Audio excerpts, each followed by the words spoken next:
Next టాపిక్లోకి వెళ్తే అండి, ఇండి కూటమికి రాహుకాలం. అంటే వస్తారనుకున్న ఆపు రాలేదు. డిఎంకే ఆల్రెడీ తేల్చిపోయాను అప్పుడే ఎలక్షన్ తమిళనాడులో ఎప్పుడైతే కాంగ్రెస్ నిర్ణయం తీసుకుని టీవీకే ప్రభుత్వంలో జాయిన్ అవ్వాలని అనుకుందో అప్పుడే ఆయన బయట వచ్చారు. నిన్న కూడా he made it very clear.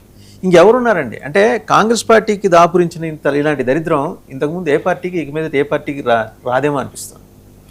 Congress party ఇప్పుడు రెండు సమస్యలతో ఇబ్బంది పడుతుంది. ఒకటి, వాళ్ళకి ప్రజల్లో మద్దతు కూడగట్టడంలో సమస్య.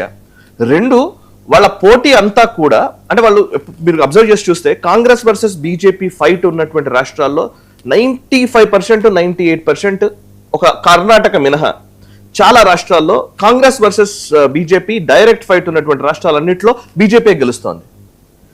కాంగ్రెస్ వర్సెస్ మిగతా పార్టీలు ఉన్న రాష్ట్రాల్లో కాంగ్రెస్ గెలవగలుగుతోంది అంతో ఇంతో.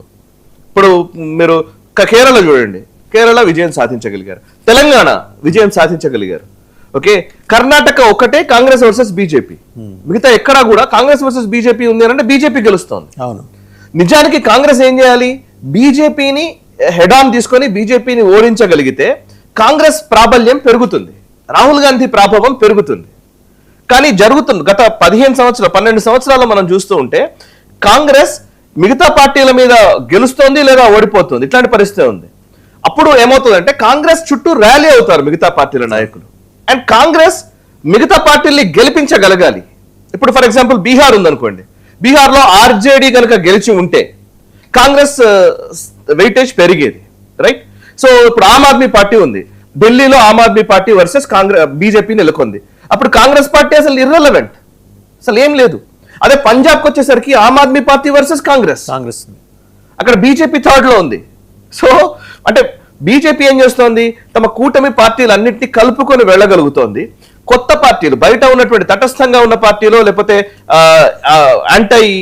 ఈ ఇండి కూటమిలో చేరని పార్టీలు ఉన్నారో వాళ్ళని కలుపుకుంటోంది. ఇండి కూటమిని ఐసోలేట్ చేస్తోంది, అందులో ఉన్న వాళ్ళని కట్ చేస్తోంది. బీజేపీ ఏమో బీజేపీ తను గెలుస్తోంది, తనకున్నటువంటి పార్టీల నాయకుల్ని కూడా గెలిపించుకుంటోంది. బట్ అది అంటే నేను ఒక కూటమి నడపాలి అని అంటే పెద్ద పార్టీ అంటే ఏదైనా సరే ఒక ఇప్పుడు పెద్ద పార్టీ చిన్న పార్టీలు రెండు ఉంటాయి. పెద్ద పార్టీ అని అనుకుంటున్నావు కాంగ్రెస్ పార్టీ, అది మిగతా పార్టీల్ని గెలిపించగలగాలి. కానీ తింటోంది కాంగ్రెస్. ఇప్పుడు ఏమైంది? కేరళలో ఏమైంది? కమ్యూనిస్టులు అవుట్ అయిపోయారు, ఉన్న ఒక్క రాష్ట్రం కూడా పోయింది కమ్యూనిస్టుల చేతుల నుంచి. వాళ్ళకి లోపల ఉంటుంది కదా, కమ్యూనిస్టుల చేతుల నుంచి ఉన్న ఒక్క రాష్ట్రం కూడా పోయింది. మళ్ళీ కాంగ్రెస్ అధికారంలోకి రావడానికి కమ్యూనిస్టులు సపోర్ట్ చేయాల్సిన పరిస్థితి. అరవింద్ కేజ్రీవాల్ పరిస్థితి కూడా అదే. ఆమ్ ఆద్మీ పార్టీ ఉన్న పార్టీ ఢిల్లీలో అధికారం పోయింది, ఇప్పుడు పంజాబ్ లో ఉంటుందో లేదో డౌటే. సో పంజాబ్ లో అధికారం పోయింది అనుకోండి, ఆమ్ ఆద్మీ పార్టీ పరిస్థితి ఏంటి? ఈవెన్ డిఎంకే అట్లాగే. డిఎంకే రిలయబుల్ పార్ట్నర్, నిజానికి ఇండి కూటమిలో ఎక్కువ మంది సభ్యులు ఉన్నటువంటి party DMK, trusted party. DMK పేరు చెప్పుకొని కాంగ్రెస్ నాయకులు గెలిచారనేది డిఎంకే ఆరోపణ. గెలిచి టీవీకి వెళ్ళిపోయారు. సో ఇప్పుడు ఇక్కడ సమస్య ఏంటంటే ఇప్పుడు డిఎంకే కూడా బయటకు వస్తుంది. సో ఇక్కడ మేజర్గా వాళ్ళు ఏమంటారు? మళ్ళీ యూనిటీ ఉండాలి, అందరూ మనం ఐకమత్యంగా మనం పోటీ చేయాలంటున్నారు, ఐకమత్యంగా ఉండాలి అంటున్నారు. ఐకమత్యంగా ఉండే వాళ్ళ స్థాయిని చూడండి. ఇప్పుడు అక్కడ కనబడుతున్న ఫిగర్స్ చూడండి మీరు. తేజస్వి యాదవ్ ఇంకో 5 ఏళ్ల వరకు ఆయన అత్తాపత్తా లేదు. బికాస్ బీహార్ లో ఇప్పుడు ఆయన మళ్ళీ ఏం చేసే పరిస్థితి లేదు, ప్రతిపక్షంలో ఉండాల్సిందే. అక్కడ కనబడుతున్నటువంటి ములాయం సింగ్ యాదవ్ కొడుకు అఖిలేష్ యాదవ్ 2027లో ప్రభుత్వం ఫామ్ చేయగలడా? Question mark. మమతా బెనర్జీ మొన్ననే ఓడిపోయి పక్కన వచ్చి కూర్చుంది. ఓకే, అక్కడ కనబడుతున్న వాళ్ళు ఎవ్వరు కూడా అంటే నిజానికి గతంలో ఉన్నటువంటి ప్రభావం ఈ రోజు సుప్రియా సూలే ఎన్సీపీకి సంబంధించి శరద్ పవార్ గారి కూతురు, ఆవిడ నిజంగానే ఇప్పుడు ఎన్సీపీ పూర్తిగా బీజేపీలో విలీనం అవుతుందన్న చర్చ నడుస్తోంది. అజిత్ పవార్ మరణానంతరం ఎన్సీపీ ఎమ్మెల్యేలు అందరూ కలిసి బీజేపీలో ఎప్పుడు ఏ క్షణమైనా విలీనం అవ్వచ్చు పూర్తిగా, అదొకవైపు నడుస్తోంది. సో ఉద్ధవ్ ఠాక్రే ఇర్రెలవెంట్, తన అధికారం పోయింది, తన పార్టీ పోయింది. సో అక్కడ కనబడుతున్నటువంటి నాయకులు అందరూ కూడా ఇప్పుడు ఉమర్ అబ్దుల్లా ఉన్నాడు అనుకోండి. ఉమర్ అబ్దుల్లా నిన్న ఒక స్టేట్మెంట్ ఇచ్చాడు. ఏమన్నాడంటే ఇండి కూటమిలో ఆయన చెప్తున్నది జమ్మూ కాశ్మీర్ స్టేట్ హుడ్ మీద పోరాటం చేయాలి, మీరు అందరూ రండి అని అంటున్నాడు. ఆయన స్టేట్ హుడ్ మీద పోరాటం చేయాలని అంటున్నాడు కదా. సేమ్ టైం మొన్న మధ్యలో ఒక ఇంటర్వ్యూలో బీజేపీ మాకు చాలా బాగా సపోర్ట్ చేస్తోంది, ఎన్డీఏ ప్రభుత్వము, ఆ ప్రభుత్వం నుంచి మాకు చాలా నిధులు వస్తున్నాయి, మాకు పర్ఫెక్ట్ గా ఉంది, గవర్నమెంట్ మాకు ఏ ప్రాబ్లం లేదని ఇచ్చాడు స్టేట్మెంట్ ఉమర్ అబ్దుల్. జస్ట్ ఒక 1 month కూడా కావట్లే. సో అంటే మనం ఇప్పుడు ఎక్కడున్నామంటే ఈ మొత్తం ఇష్యూస్ లో మనం అబ్జర్వ్ చేస్తే ఉమర్ అబ్దుల్లా పూర్తిగా రాహుల్ గాంధీతో ఉన్నాడా? Question mark. అంటే ఇదంతా ఎప్పుడు జరుగుతుంది? ఇండి కూటమి ఎప్పుడు సక్సెస్ అవుతుంది అని అంటే కాంగ్రెస్ సక్సెస్ అయినప్పుడు. కాంగ్రెస్ సక్సెస్ఫుల్ గా తమ ప్రస్థానం, అది కూడా ఎలక్టరల్ పాలిటిక్స్ లో గెలిచినప్పుడు ఇవాళ మనం తెలంగాణ విజయాన్ని రాహుల్ గాంధీకి ఆపాదించలేదు. ఇది రేవంత్ రెడ్డి విజయం. లిటరల్ గా మాట్లాడితే రేవంత్ రెడ్డి కష్టం మీద వచ్చింది. రేవంత్ రెడ్డి 100% తన స్ట్రాటజీ మీదనే వచ్చింది, ఎవరు సందేహం లేదు కదా దీంట్లో. సో అందుకని నన్ను ఈవెన్ కర్ణాటకలో కూడా సిద్ధరామయ్య, డికే శివకుమార్ ఇద్దరి విజయం అది. లిటరల్ గా మాట్లాడితే అఫ్ కోర్స్ మళ్ళీ ఈ మాట అనగానే ఇమీడియట్ రాహుల్ గాంధీ పాత్ర లేదా అనవచ్చు. రాహుల్ గాంధీ ఇక్కడ ఆయన నిజానికి సౌత్ ఇండియన్ పాలిటిక్స్ లో ఆయన చేసింది తక్కువ, నార్త్ ఇండియన్ పాలిటిక్స్ లో నేను నమ్మట్లే. సో ఇప్పుడున్న పరిస్థితులు చూడాలి. రాహుల్ గాంధీ లేదా ఇంకా రాహుల్ గాంధీ కంటే ఈవెన్ ప్రియాంక వాద్రా బెటర్ గా ఆలోచిస్తుందేమో అనే మాటలు కూడా వినబడుతున్నాయి ఢిల్లీ సర్కిల్స్ లో. So whatever it may be, INDI కూటమి సక్సెస్ కావాలి, అయితే బెటరే అని కోరుకోవాలి. ఎందుకంటే డెమోక్రసీలో, పార్లమెంటరీ డెమోక్రసీలో బలమైన ప్రతిపక్షం లేకపోయినా కనీసం ప్రతిపక్షం ఉండాలిగా. ఎగ్జాక్ట్లీ ఆ హోదా దక్కించుకోవటానికైనా కాంగ్రెస్ ప్రయత్నం చేయాలి. ఈ మొత్తం ఈ ఓఎల్ఎక్స్ థాట్ ప్రాసెస్తో నడుస్తున్న ఇలాంటి పార్టీలన్నీ ఈ గుంపుని వెంటేసుకుని రాహుల్ గాంధీ ఎక్కడ నడుస్తాడు, ఎప్పుడు. మీరు ఒక విషయం చూడండి, అంటే నేను ఇది చాలా సీరియస్ గానే నేను చెప్తున్నాను, అబ్జర్వ్ చేయాలి నిజంగా. పొలిటికల్ కమెంటేటర్స్ కానీ అనలిస్టులు కానీ మీరు అబ్జర్వ్ చేయండి.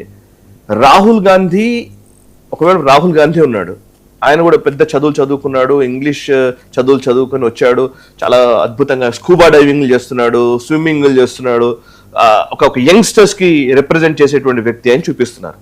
ఒకవేళ రాహుల్ గాంధీ యంగ్స్టర్స్ రిప్రజెంటేటివ్ అయితే కాక్రోచ్ పార్టీ అవసరం ఏంటి?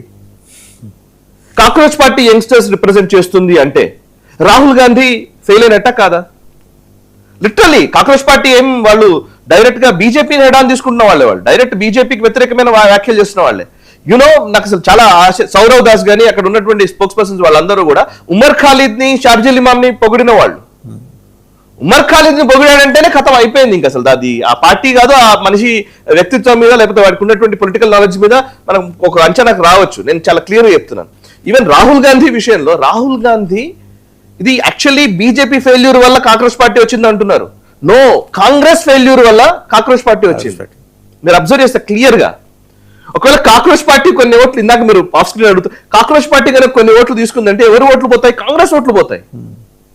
కాంగ్రెస్ ఓట్లే కదా పోయేది న్యాచురల్లీ. కాంగ్రెస్ ఇప్పుడు టీవీకే ఎవరు ఓట్లు తీసుకుంది? టీవీకే తీసుకుంది డిఎంకే ఓట్లు, డిఎంకేని గద్దెదించింది టీవీకే. బీజేపీ ఇక్కడ పోయేదేం లేదు. ఎస్, మనము ఓవరాల్ గా దేశవ్యాప్తంగా చూస్తే ఒక మొమెంటం బిల్డ్ చేయడానికి వాళ్ళు ఉపయోగపడతారు. ఆ తర్వాత గద్దెనెక్కడానికి రాహుల్ గాంధీ వస్తాడు అనుకుంటే అలాంటి పరిస్థితులు అన్ని సందర్భాల్లో జరగవు, అన్ని సందర్భాల్లో ఉండవు. డీప్ స్టేట్ యాక్టివిటీస్ లో ఇప్పుడు వాళ్ళకు వాళ్ళ కాదు. ప్లాన్ ఏ రాహుల్ గాంధీ అయితే plan B Arvind Kejriwal, plan C cockroach party అవుతుంది. నథింగ్ బట్ డీప్ స్టేట్ అజెండాలో ఒక ప్లాన్ మిస్ అయిపోతే ఇంకో ప్లాన్ ముందుకు వస్తుంది. నిర్దాక్షిణ్యంగా, నిరంకుశంగా వాళ్ళు డీప్ స్టేట్ ఆబ్వియస్లీ వెంబడే నెక్స్ట్ ఆప్షన్ లోకి వెళ్ళిపోతుంది. థ్యాంక్ యూ సాయి కృష్ణ గారు, thank you very much. So చూసాం కదా, బహుశా కాంగ్రెస్ పార్టీకి ఇలాంటి కాలం, రాహుల్ కాలం ఇంతకుముందు దాపురించలేదు, ఇక మీద దాపురించదేమో. అంటే దాపురించాలంటే నెక్స్ట్ టైంకి కాంగ్రెస్ ఉండాలి. ఇప్పుడు ఆయన వెంపడేసుకుని కూర్చున్న గుంపంతా చూస్తే అన్ని చోట్ల ఓడిపోయిన వాళ్ళు, రేపటి మీద ఆశ లేని వాళ్ళు, వీళ్ళందరినీ ఒక చోట ఒక ప్లాట్ఫామ్ మీద తీసుకొచ్చి వాళ్ళ ముఖాల్లో నైరాశ్యం, నిస్పృహ అంతా చాలా దీనంగా కనిపిస్తున్నారు. రేపొద్దున వీళ్ళు ఏం సాధిస్తారు? అసలు ఈ picture it self, image it self, ఉర్దూలో ఒక సామెత తస్వీర్కి అయితే అని, పిక్చర్స్ విల్ స్పీక్ అని. సో ఆ ఒక్క పిక్చరే మాట్లాడుతోంది. అయిపోయింది ఈ ఇండి కూటమి అనేది. ఇండి కూటమికి రాహుకాలం. And at the same time TMC ఎంపీలు మరి త్వరలోనే ఎన్డీఏలోకి చేరే ముహూర్తం. అంటే వాళ్ళు టీఎంసీగానే ఉంటారు, వాళ్ళు ఏమి బీజేపీలో చేరే అవకాశం లేదు, బీజేపీ అలాంటి అవకాశం ఇవ్వదు కూడా. సో ఇది అటు అసెంబ్లీలోనూ ఇటు పార్లమెంట్లోనూ ఎంట్రీ ఇవ్వటానికి